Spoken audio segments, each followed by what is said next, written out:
So I think it's completely understandable that so many entrepreneurs are laser focused on their business. But I guess my invitation to those listening is to find a bit of a balance, in the sense that I think we can all allocate a certain portion of our time to not only understanding and reading current events, but more importantly, applying our energy towards something productive.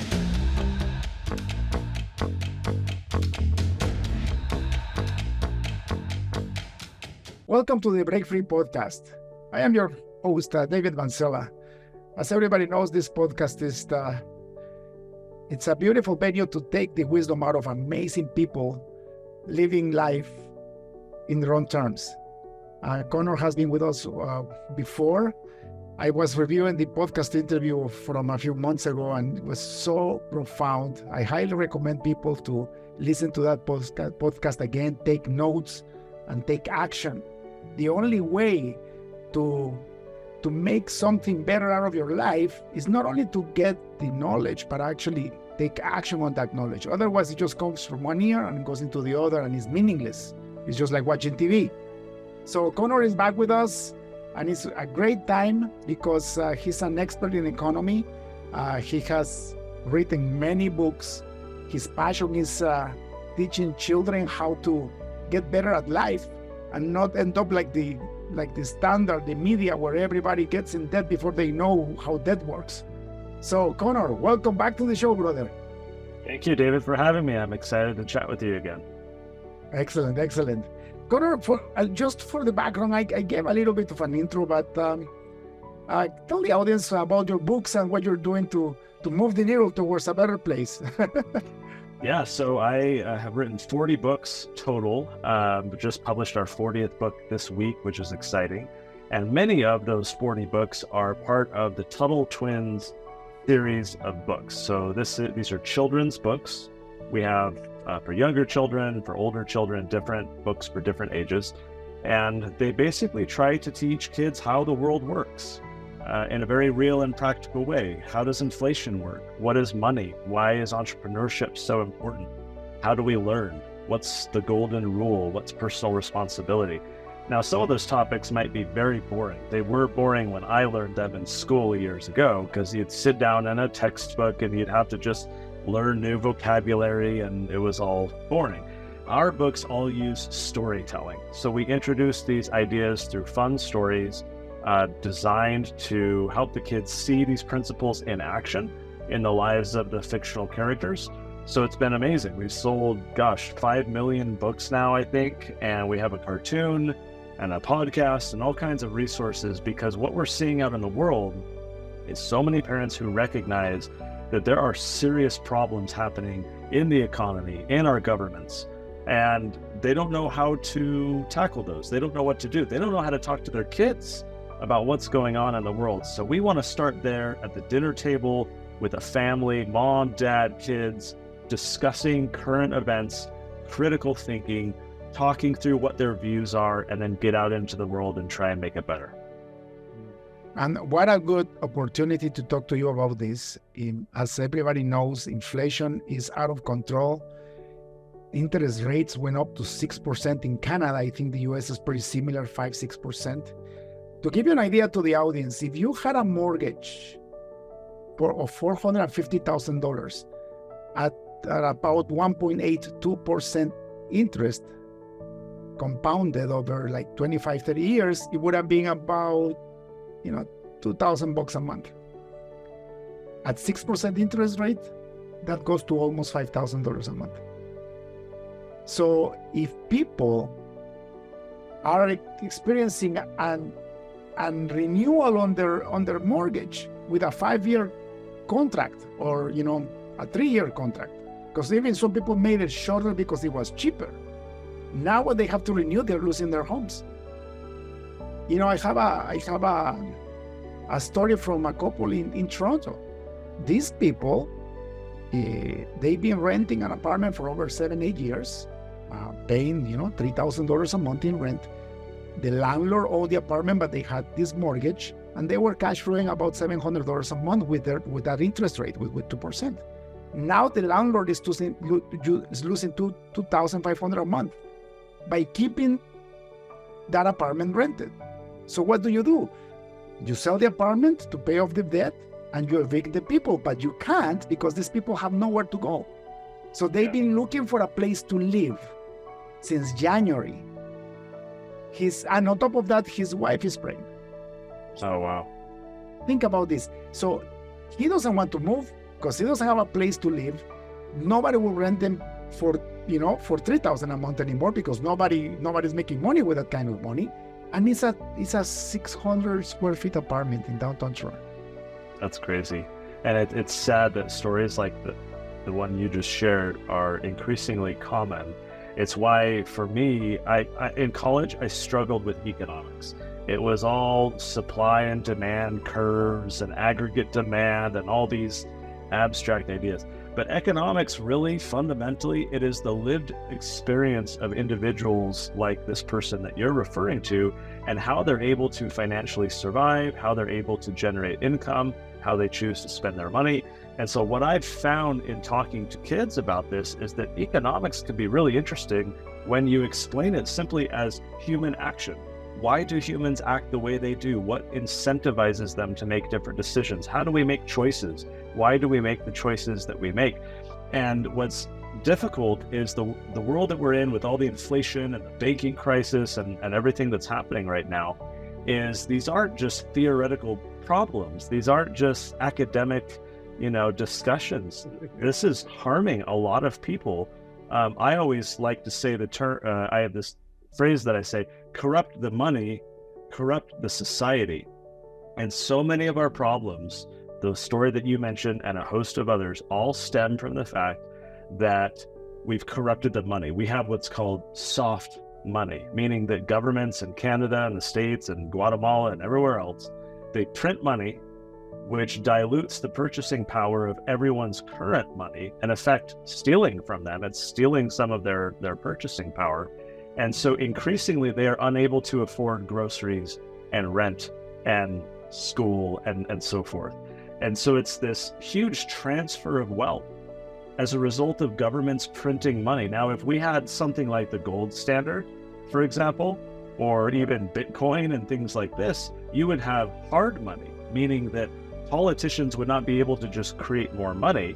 This is why on the gold standards in the United States, we had much more prosperity relative to the GDP at the time, because the currency was strong, it was solid, it wasn't being diluted by the government. But when you corrupt the money, you corrupt the society, because suddenly not only can people not afford places, where to go, you're creating almost this domino effect in the economy, like with the landlord in the story that you mentioned, that it's not only the people living there, but the landlord is now underwater, and then the bank is underwater, and then the owners of all that debt are underwater.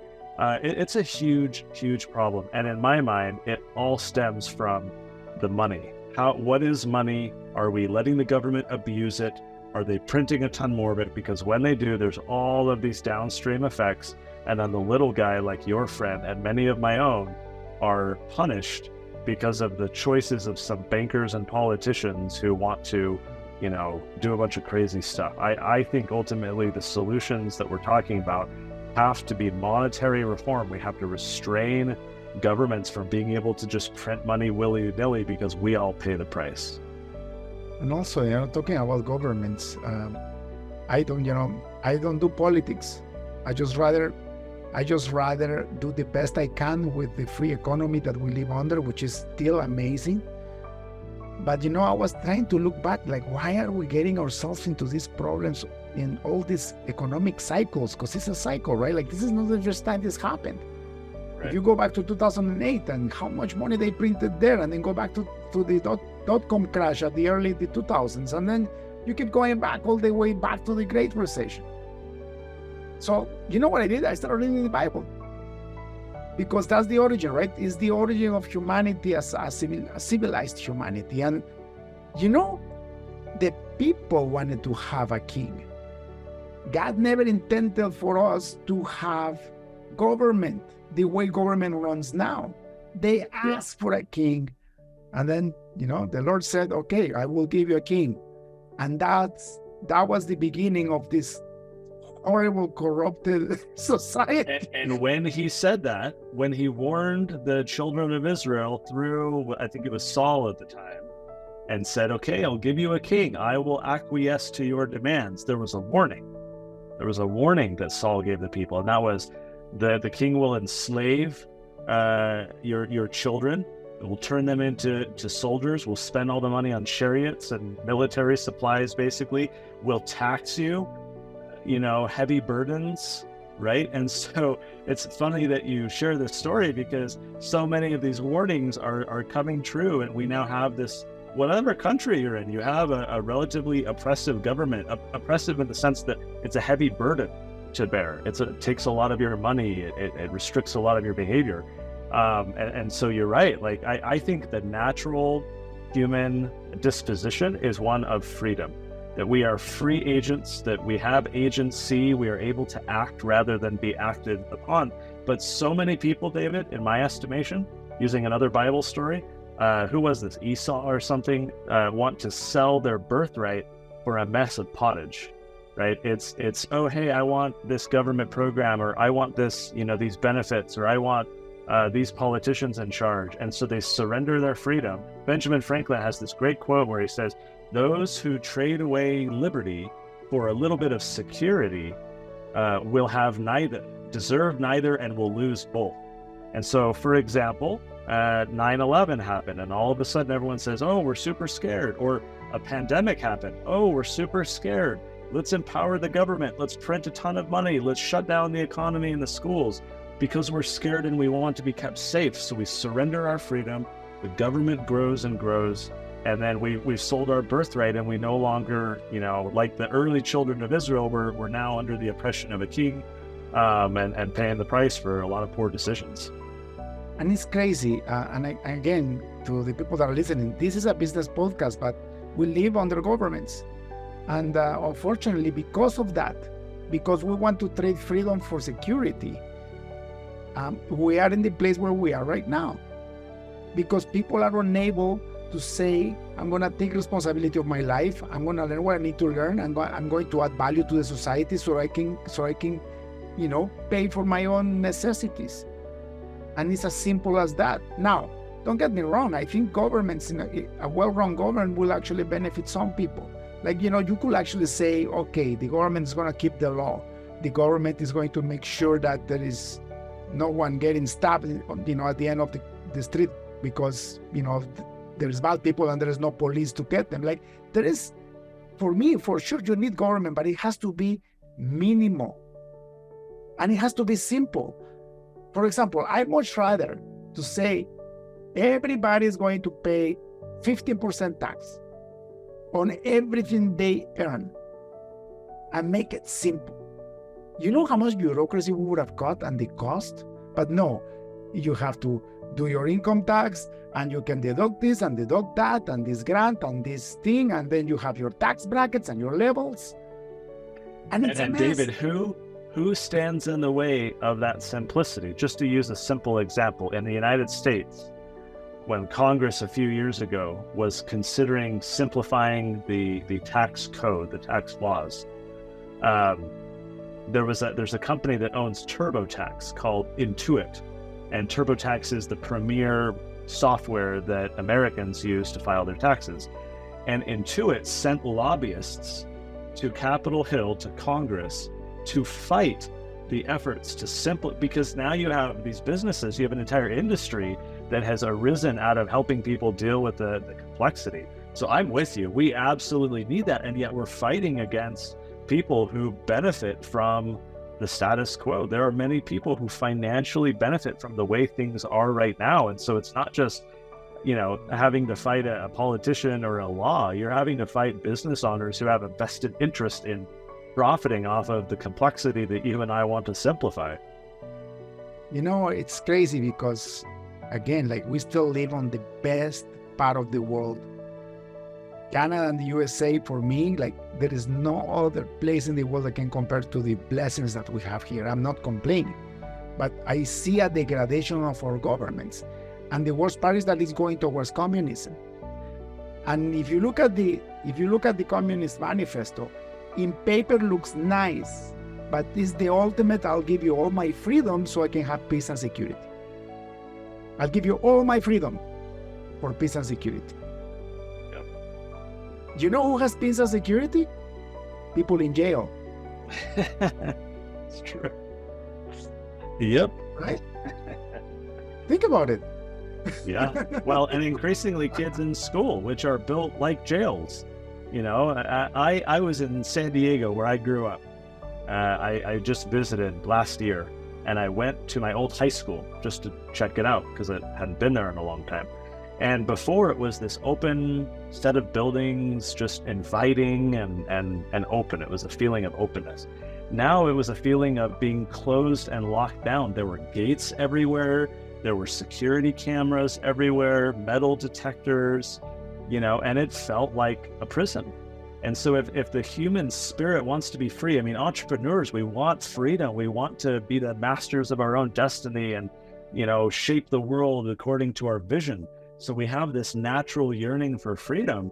And so we have to question whether we have a government or we have a school system that is conducive to producing entrepreneurs like you who, I mean, so it's why we hear, David, maybe you can relate to this, but we hear so many stories of kids, the entrepreneurs today who struggled in school as kids because they couldn't be confined to this, you know, one size fits all system. They didn't want to be told what to do. They didn't want to have to learn all the same things as, you know, at the same time as all the other kids. And so what I'm passionate about is not only freedom, trying to unleash people's freedom and innovation and creativity and getting roadblocks out of their way, legal roadblocks and educational roadblocks, but trying to empower families to support their kids in this exact journey. I think it's a problem when we just say, oh, I went to school and I turned out fine, so I'm going to send my kids to school just like I did. I think we have to be much more intentional about it because it's a different world than it was 20, 30, 40 years ago. I think things are a lot worse.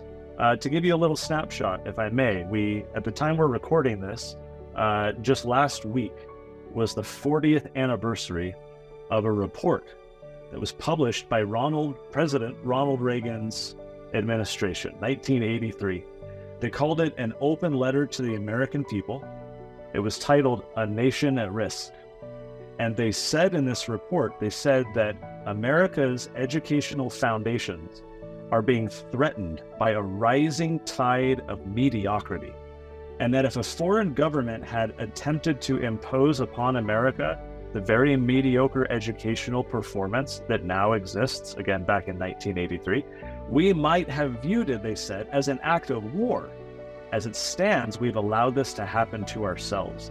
So I share this story when I do public speaking at different conferences, mostly homeschool and education conferences, and I ask parents, I say, raise your hand if you think that the education system has improved since 1983. Net improvement. On the whole, do you think it's improved? To this day, after asking thousands of people that question, not a single person has raised their hand because we all know that it's so much worse. That mediocrity they warned about in 1983, that certainly is taking place in Canada and everywhere else, we're sliding even further into intellectual mediocrity. And I think we end up paying the price for having a society of people who are historically illiterate, they're financially illiterate, they're getting mass debt without, you know, understanding how to get out from under crushing loads of debt. Credit card debt, school debt, and all the rest. They turn to the government, say, bail me out for my bad decisions. There are society level problems, all stemming from how we educate kids, which is why I think, you know, Henry David Thoreau, he has this quote, for every 1,000 hacking at the branches of evil, there is one striking at the root. And I think we can talk about the branches of evil and the problems in our society all day long. I'm interested in striking the root. And in my estimation, how we educate the youth, the school system, that is the root, because out of that grows so many of the societal problems. So that's why with Tuttle Twins and my other work, I'm so focused on fixing education and helping families find a better path. And God bless you for that, because we really need it. Like, you're shining the light, and people don't get it. Like, I truly believe that people still yelling for peace and security. I mean, no, I have nothing against peace and security, don't get me wrong. But if I have to choose between that and my freedom, I'd rather choose my freedom. That's why this is called the Break Free Podcast. Right? I rather die fighting for my freedom than be enslaved and be given peace and security. Yep. Right? And I think the humankind has been built with this in our DNA. We look for freedom. Look at the people that are depressed. Most of them are because they are blocked from what they are supposed to be. Because yes, they may have a roof under their head and they may have a job, but it's not what they like and they are stuck to it. Maybe because they don't know how to actually break out of that, right? If you look at communist countries, even today in today's world, like, I don't know why people embrace that. They say, oh no, it's not communism, it's socialism. But the socialism is the door to a slide that goes into communism. Right. Look at Venezuela, for example. Do you know that Venezuela has more oil than Qatar does, and Qatar has the highest income per capita in the world? And right. Look at them. It's one of the poorest countries in the world, but they are socialist. And that's what people are buying into, right? David, have you seen the Matrix movie?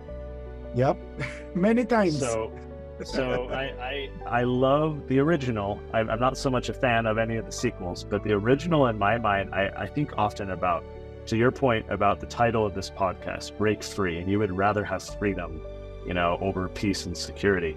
And I'm reminded of, in the movie, there's a character, Cypher. He's one of the humans that have come out of the Matrix with Neo and Morpheus and all these guys. And Cypher makes a deal with the machines to be plugged back into the system. In his words, he says, ignorance is bliss, right? Because he would prefer to live in a dream world than to have to deal with the realities of freedom. Thomas Jefferson has this great quote where he says that timid men prefer the calm of despotism to the tempestuous sea of liberty.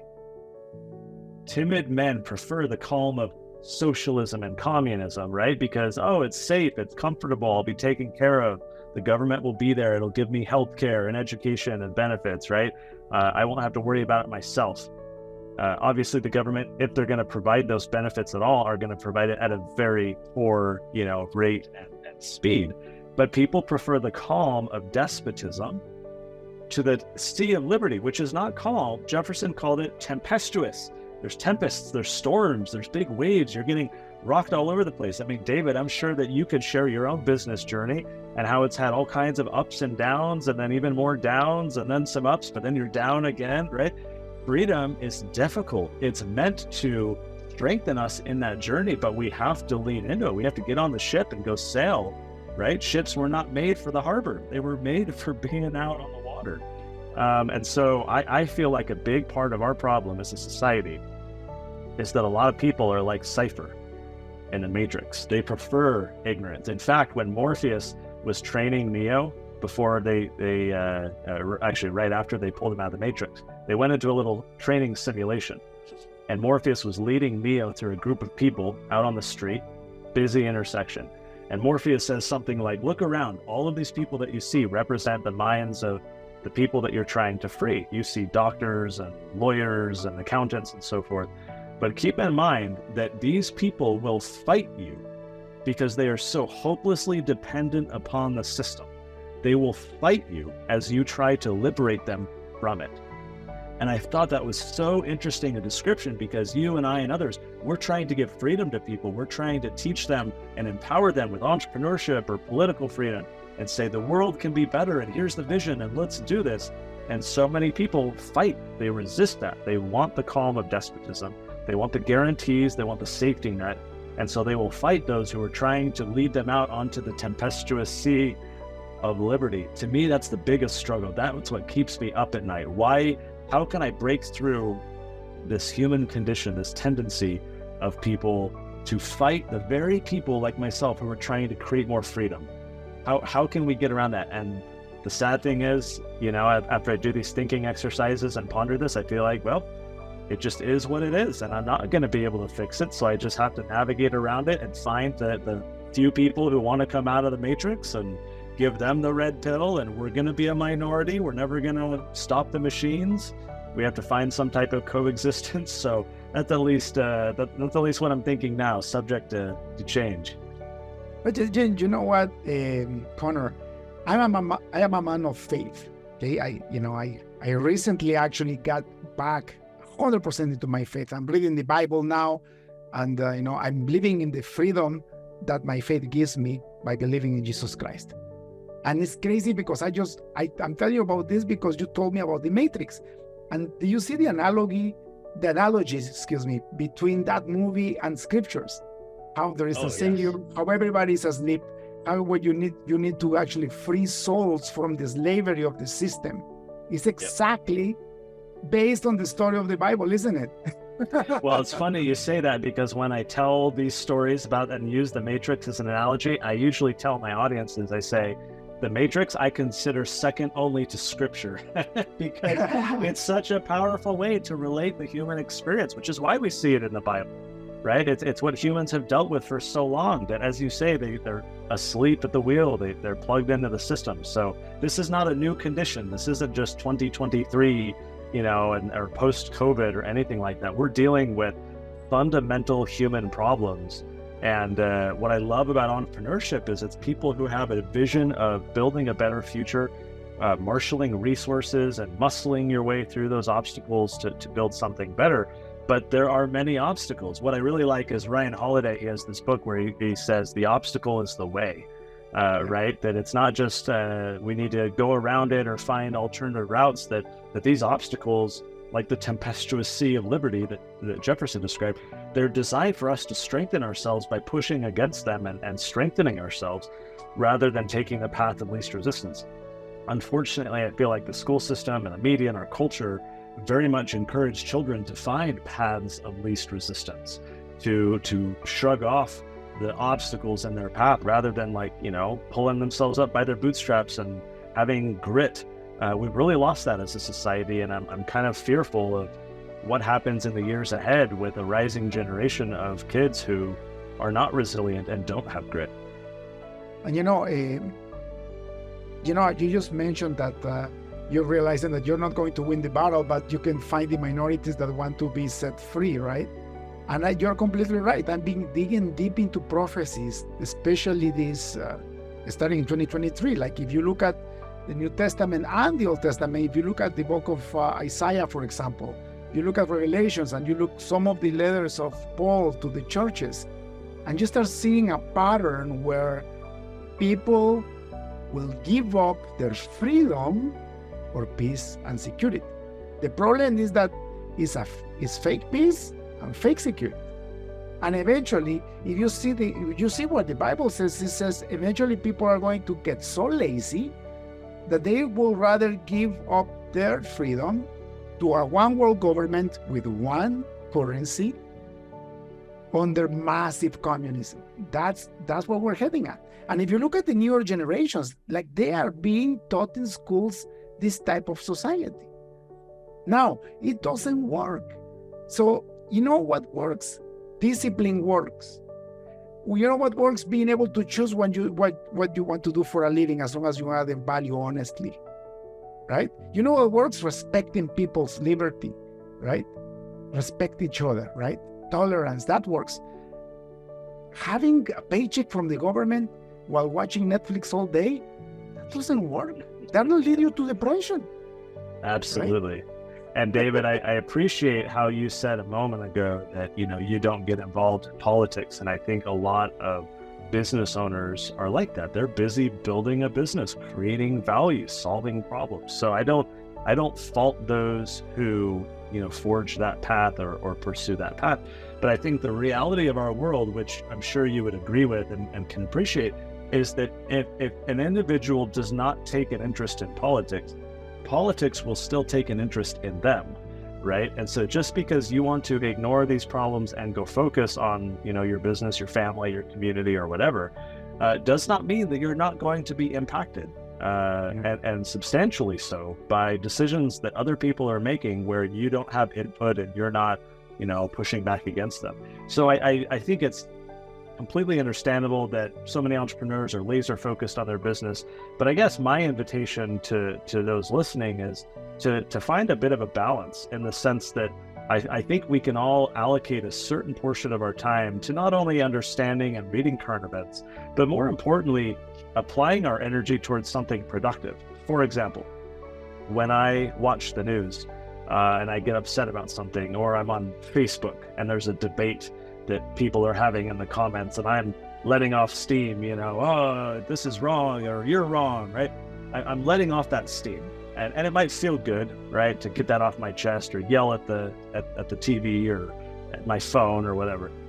But steam, the steam that I'm letting off, you can power a locomotive with steam. I mean, if you can harness that energy and channel it and apply it, you can actually do something, very significant. And so my invitation for those listening is find a productive outlet for your energy, your civic energy, your political energy, so that you're not just complaining, reading the news, so that you're not just angry on Twitter and, firing off tweets at people. Get involved in a local, civic group, go volunteer, join a rally, invite your mayor out to lunch and get to know him, start attending a city council meeting, find the think tanks in your state or country or all over the world that are trying to affect change in their community, because it feels so good. You get those dopamine hits, right? Once you can actually make some progress. Hey, I did that. Hey, I contributed to that.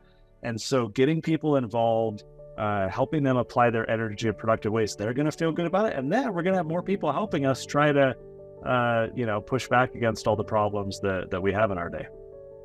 And it's true. Instead of spending your energy yelling like a lunatic in social media, where all you're doing is maybe producing some dopamine, but doing nothing about it. All right? Actually take action. Right. That's very smart. And thank you for your advice, for sure. Which reminds me, we still have democracy. So let's enjoy it while we have it. We still live in a democratic continent. Actually, the continent, if you look at America, the only 3 countries that are really messed up is Cuba, Nicaragua, and Venezuela. The others still have some kind of democracy, where for me, free economy and democracy is the only way to go. Like, it's been proving, and people still are stubborn. Like, people look at China and they say, oh, it works. It doesn't work. If you look at China, it's a dictatorship with capitalism. I truly believe like Canada and California are more communist than the Chinese. I don't know that I'll disagree with you. I mean, these people definitely have the same inclinations, and that is authoritarianism. They want to control, whether it's, hey, there's COVID, so we're going to shut down your restaurants and your churches because we said so, right? Or the economy, or like in San Francisco right now, like it's extremely dangerous. There are homeless people living all over the place. There's open drug use on the streets. There's people defecating all over the roads. There's literally an app that you can download. I think it's called Poop Watch, where you can, it's kind of like, what's the name? Waze. For those of you who use Waze to see where the cops are or accidents, there's an app to see like where people have reported human defecation. Or if you park your car and there's any kind of backpack in your car or briefcase or purse, it will be stolen usually within like 30 seconds. People are just hovering all the time, and they're not prosecuting these people. The government isn't really pushing back, and people are going into Walgreens and clearing the shelves and just stealing product because they're not being punished. So these are very real problems that aren't just in China. We don't have authoritarianism just in other countries. Even in America and the different countries, North, South America, we've got a lot of challenges too. And to me, it makes me question, how are we educating young people about democracy, for example, about civil rights, about justice, about property rights? Are they being taught in the school the right thing, or are they being taught a very socialist type of perspective and collectivism, that the individual doesn't matter, it's the collective that matters? And too many schools, too many textbooks have that type of slant to them. And so that's in part why we do what we do at the Tuttle Twins is to provide, you might call it countercultural curriculum, to push back on all that nonsense and empower parents to teach their kids the truth. It's crazy. Yeah, it's incredible. But that's why I was very excited about this podcast episode, because we could finally talk about these things and just shine a little bit of light in the world. For me, the problem is people don't just want to be disciplined. They want the government to do everything for them, and they just want to have comfort in exchange for nothing. That's not the way to live. And actually, if you get it, I'll give you an example. You work hard on your business, and then you became financially independent. And then you sold your business on top of that, and you became a multi-millionaire. And now you say, now I got it made. I'm going to be on vacations for the rest of my life. How long do you think that's going to last? Right. How many margaritas can you sip in front of the ocean? For how long? Two things will happen. Either you go back to work and become productive again and add value to the society, or you become depressed, or you become a drug addict, because you have nothing to do with your life and with your time. Yep. I think humans are wired for impact, for doing things, for being productive. But with social media and phones and drugs and all kinds of things, there's plenty of distractions and things that prevent us from reaching our potential. And so I don't know. I try and I go back and forth. I don't know if I'm a pessimistic optimist or an optimistic pessimist, because I look at all these problems in the world. I'm like, I don't know if we're gonna, I think we're on the Titanic and it's about to crash, and I don't think we can veer off course to not crash. And so for me, I feel like a lot of my work is helping families get on the lifeboats to safety. Like, hey, this ship's going down. Here's what you need to know. Here's how you can be empowered to protect your family and be financially independent and, have a good mindset and be prepared for adversity. And because I don't know that we're going to avoid the big problems ahead. When you look at all the debt and all the inflation and all the, even just the economic problems, let alone all the political and other problems that exist, just from an economic standpoint, I think we're in for some potentially hard times ahead. The question is, do we have a society of people who have grit, who have resilience, who are focused on value creation and entrepreneurship to problem solve and help us innovate out of the challenges that we face? I think there are many people like that. I don't know if it's enough, and I don't think the system is designed in a way to create more of them. If anything, as we said earlier, it's the system that's chewing up and spitting out the people who become the entrepreneurs and the problem solvers, because the system doesn't really support that. So I optimistic, pessimist, I don't know which I am. Depends on the day perhaps, but despite big problems ahead, I feel like there's a lot of reason for hope and excitement. And at least it will be adventurous. It will be tempestuous, to use Thomas Jefferson's term. And I think what you're doing is what we need to do. Because you're right, I completely agree with you. Is the education of our children that will determine the future of our countries. For example, people, I bet I would love to run a survey on how many people know what compounding interest is.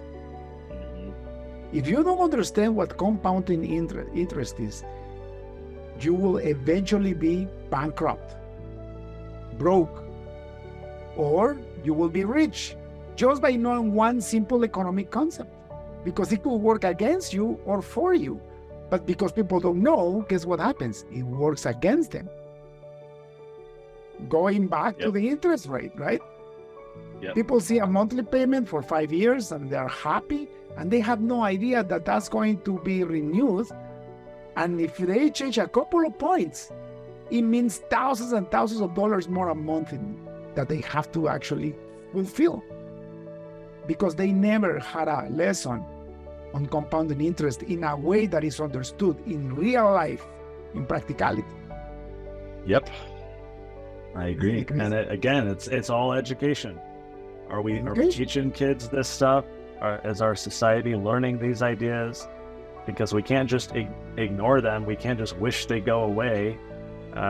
These are very real problems, like the story you mentioned earlier with family unable to find housing. This affects our lives deeply, and it all stems from what we're learning, how we're learning. It's why, again, Henry David Thoreau, we can hack at the branches all day long, but we really got to be striking at the root. We really got to fix education. And maybe that just means, for your listeners out there, maybe it just means your family.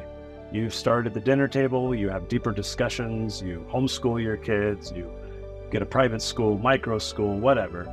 Maybe it just means for your family. But I think we need a lot of bigger initiatives and companies and nonprofits and other initiatives as well, designed to really try and transform education. Because without that, we're going to have more mediocrity. We're going to have more of what they warned about 40 years ago in 1983, and it's only gotten worse. And so education that leads, I think, is education that leads to live in a society with less debt. We need to learn as a society to live below our means, because this is the problem, right? Like if you look at the economical problem that we're into right now, everybody is over-relying on debt, especially the government, and eventually comes back and it bites you. And that just creates calamity, right? Absolutely. You know what they did to me when I graduated college? They gave me a free credit card with $5,000 limit, and I didn't have a job yet. Well, and that shows the problem. Like an 18-year-old kid, at least in the United States, I'm sure this is the case in Canada and many other countries, an 18-year-old kid can't get a business loan to go, start their own little business, but they can get a ton of school loans to go to college with no clear ROI and ability to pay off that debt. So many kids who get college degrees end up working at Starbucks, and they have debt for decades. And so it's very curious that even the financial system is set up to incentivize malinvestment in something that doesn't have a clear return on investment. Whereas a kid who's got an enterprising, little business idea, the banks get stingy all of a sudden and say, "Oh, we can't do that." And why? It's because the government backstops school loans. And so the banks are like, "Yeah, we'll do these all day long because we can just sell the debt off to the government." They don't do that with businesses. The government doesn't want entrepreneurs like you. They want a bunch of serfs. They want people who are dependent upon the government, because those are people that are more easily controlled. You can't control independent-minded, entrepreneurial, critical thinkers. And if we have a society full of those in power would not like that, because we would fight back very easily. We're very stubborn type of people, right? But when you have ignorant people, when you have sheep, when you have submissive people who are willing to just do what they're told and they've been raised that way their whole life, those people are more easily controlled. And so that's why I think the system is set up to push more kids down that path than the entrepreneurial path. And it's such an oxymoron, because they don't realize that entrepreneurs are the ones that produces the taxes that maintains the government. Yep. If you remove the entrepreneurs from the society, you eliminate all the jobs. And then you know what I'm doing right now? I'm going back to communism. What's communism? The government owns every single enterprise, and they dictate how to run every service and every product that gets produced, and they dictate everybody what to do in that society, removing all your freedom. Now you have doctors in Cuba making $50 a month. Brain doctors making $65 a month. Unreal. But that's what we want, apparently, right? They don't get it. But the way, I think this is going back to spirituality, right? You have our Savior classed in one side, and then you have the enemy on the other side.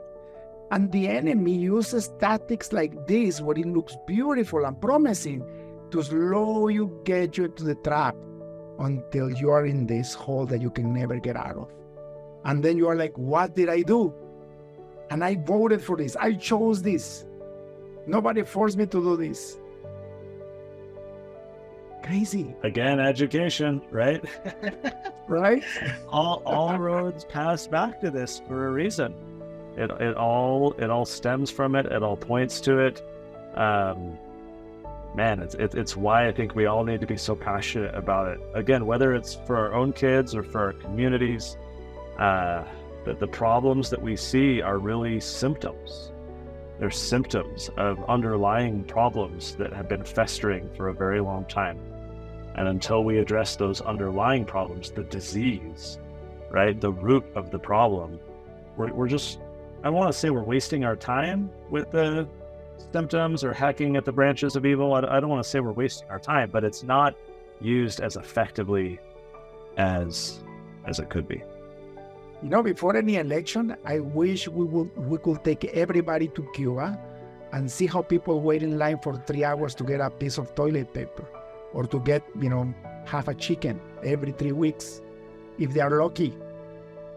And I wish they could go see the government, how the government officials live with these incredible BMWs and Mercedes-Benzes and cars that I don't even know what brand it is, with their secret bars and secret societies, because they're only the top government people are the ones that have all the wealth. I have some friends in Canada that came from Cuba. Let's sponsor some trips. Yeah, let's send them to Cuba. I like this idea. I have some friends in Canada that came from Cuba, and they told me, you know what the difference between capitalism and communism? I'm like, what? Well, in capitalism, 20% of the people have 80% of the wealth. In communism, 99% of the people are poor, and 1% of the people is the government, and they have all the wealth. Yeah, they're not wrong. That's how it's been throughout world history with these types of societies. They promise equality. It's all about helping the little guy, but the little guy is who gets punished the most. You get far more wealth inequality in a communist government than you ever do in a capitalist government. Poor people today live like kings compared to even 100 years ago because of capitalism. I mean, even things like indoor plumbing, refrigeration, internet access, things that low income and people who live below the poverty line typically all have access to. Most of them have Netflix accounts, even though they're poor, cell phones. They're living better than kings. That was not a communist government or economy that created that wealth and rose the tide for everybody, even and especially those at the bottom. That was capitalism. That was entrepreneurship. That was business. And that's why I think we need to be promoting it a lot more, because it's what solves problems. It's what makes the world better. It fosters innovation. If you have a reward system where when you can invent something that it will massively benefit society, and then you will get that value back to you, everybody has the incentive to actually create better things to create better societies. It's just simple, right? That's why it's called free economy. Brother, thank you so much for your time, Connor. This has been an amazing experience. Can you please tell me again, people, if they would like to get their kids learning with your books, where can they buy them? Well, thanks for the conversation, David. I enjoyed it as well.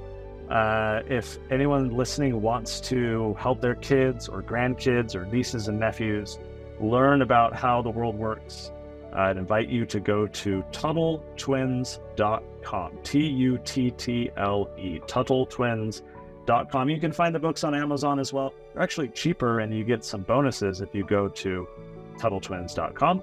We sold millions of copies. We'd love to send some to your family. And again, David, just appreciate your time and being able to chat more with you. Thank you so much, Connor. God bless, and have a beautiful rest of the week. You as well. Thanks. That's all for today's episode of the Break Free Podcast. Head on over to iTunes and subscribe to the show. Starting your own business can be tough, but it doesn't have to be. Visit davidmansilla.com to pick up a copy of the #1 international best-selling book, Breaking Out of Corporate Jail. Expand what you consider to be possible and reach your full potential. And join us on the next episode.